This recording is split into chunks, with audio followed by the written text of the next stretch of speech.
Traffic court. Sonny glided through the mountains upstate, just as he had on the day of the infraction. He was a good driver, aware, conscientious, defensive.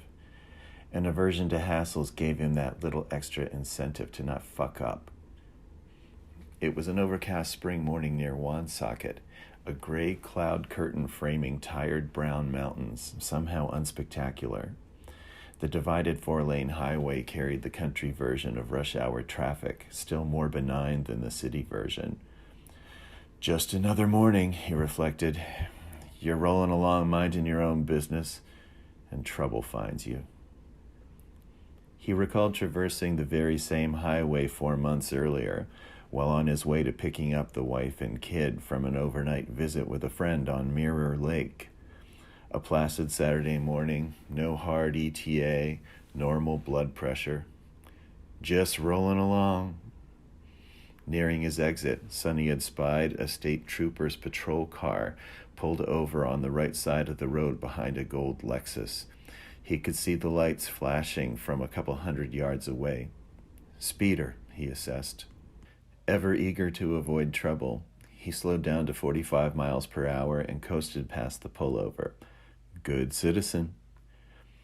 He'd felt vaguely ashamed of his eagerness to display compliance. The next thing he knew, the flashing red and blue lights were following him. What the... Sonny pulled over, rolled down his window, and waited for the cop to amble over. Young, stout, and stubbled, the officer didn't seem like a bad sort. Do you know why I stopped you? I haven't the slightest idea, sir. It's now illegal in this state to pass a police car on the shoulder of the road in the right lane. If you see me parked, you've got to move into the left lane to pass. I've never heard of that before, sir. So that's your answer? I wasn't aware? Yes, sir. I've never been informed of that law. When did it go into effect? Last year, apparently. How would I know? How would anyone know? The officer returned to his cruiser with Sonny's license and registration and sat inside for long minutes. He's checking up on me. He's seeing my spotless driving record. I'm respectful and sober. Maybe he'll give me a warning. The patrolman returned and handed him a $315 ticket. Sonny couldn't muster a reply. This Tuesday morning 4 months later was not so placid. Late for traffic court, Sonny wove carefully through the steady flow of cars in an attempt to hurry without getting burned again. He had contemplated pleading guilty and just paying to make the whole thing go away, but it was a lot of money for not much of a crime. Technically, he was wrong, and ignorance of the law wasn't an excuse, but he felt hoodwinked. Most concerning was the threat of points driving up his insurance premium. He had no choice but to take a day off, drive hours upstate, and try to cut a deal. He ramped off into Woonsocket, a flea bite of a town just off the interstate. Main Street wound through a disjointed strip of decrepit storefronts. The more ramshackle buildings looked ready to melt back into the brown mud at the base of the surrounding mountains. Survival could not have been easy here. Geez, traffic tickets may be the only revenue they have. The town courthouse was a spruced-up Quonset hut situated behind a tractor repair yard. The roomy parking lot was filled almost to capacity. I'm not the only one.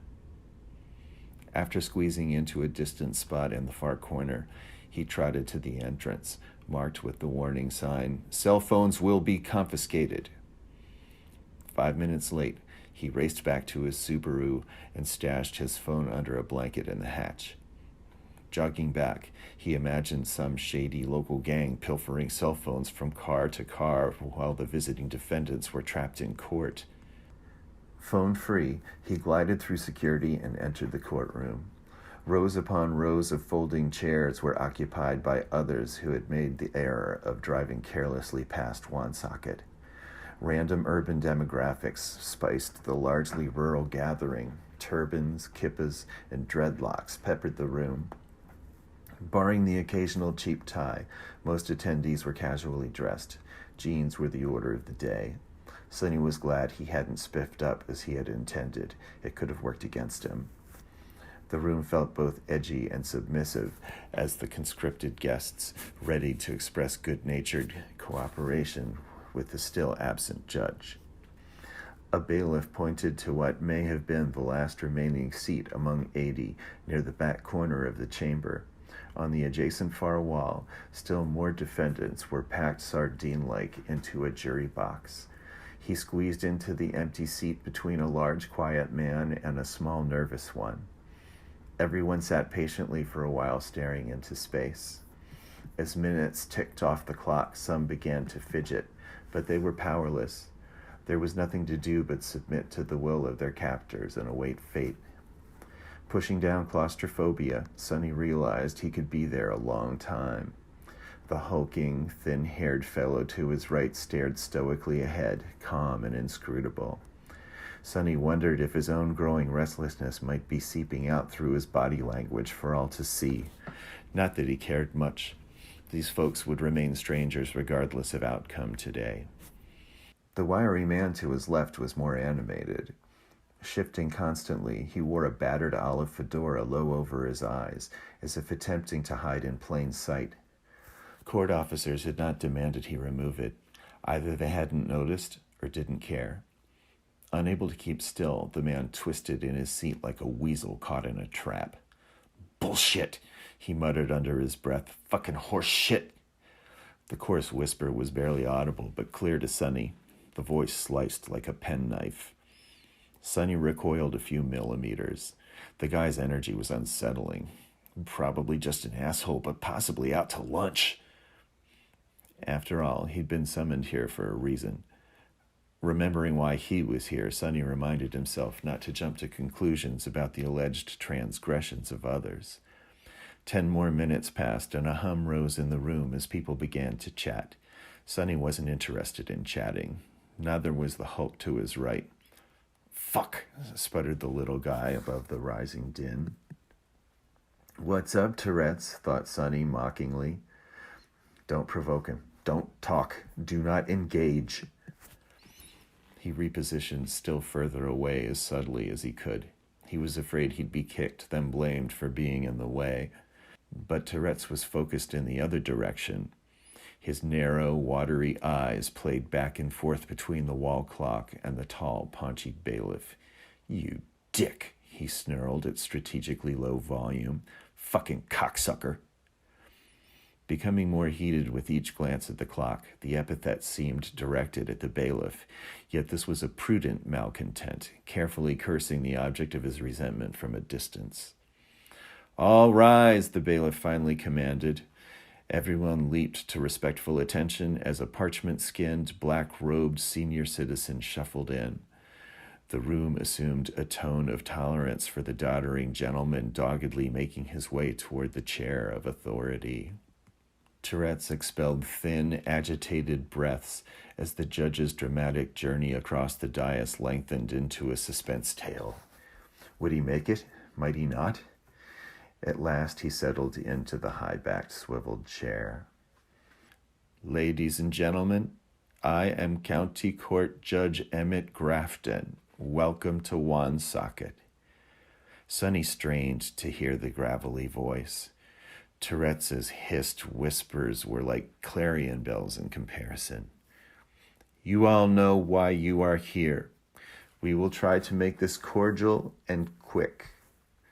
Do you have any questions to start?" An African-American woman in her 40s stood up. Her complex braids and neon blue pantsuit begged for attention. Sonny thought it a bit much. "Your Honor, may I ask to go first? Normally I wouldn't ask, but today is actually my birthday." Titters arose in the aisles. The withered judge's face assumed a cherubic shape and came to life. "Well, happy birthday, Ms. Holliday, sir. Ms. Holliday, I hope you have a wonderful day. We have procedures here and unfortunately cannot deviate from them due to birthdays. I do wish you a happy one, though. Anyone else?" "Excuse me, sir, if I may," she interrupted. "I just have to say I did nothing wrong, and to have to spend a birthday here seems, well, a bit unfair." Judge Grafton's joviality evaporated. That is for me to determine in consultation with the prosecutor, Ms. Holliday. Sonny strained to hear. The judge redirected himself to the assembly. Let's talk for a moment about the law. Those apprehended in willful disobedience of the ticketing officer must weigh the following when making a plea. The delivery became more halting with each phrase. Afraid of missing something he should know, Sonny leaned in the direction of the muffled, frail voice. What kind of court is this? How is anyone supposed to get out of here if you can't hear what the hell the old guy is blathering about? Get the fuck off me, spat Tourette's as Sonny's left elbow grazed against his neighbor's right knee. Excuse me, sir, Sonny responded hastily, hoping to quell a potential squall. A clerk entered and handed the judge a message. Squinting over wire-rimmed glasses, Grafton studied the note as if reading a key decision in the Albany Law Review. It appears our esteemed prosecutor, Mr. Weeks, is a bit behind schedule this afternoon, he announced, a note of displeasure coloring his brittle voice. He is on his way. In the meantime, who knows what's wrong with those Knicks?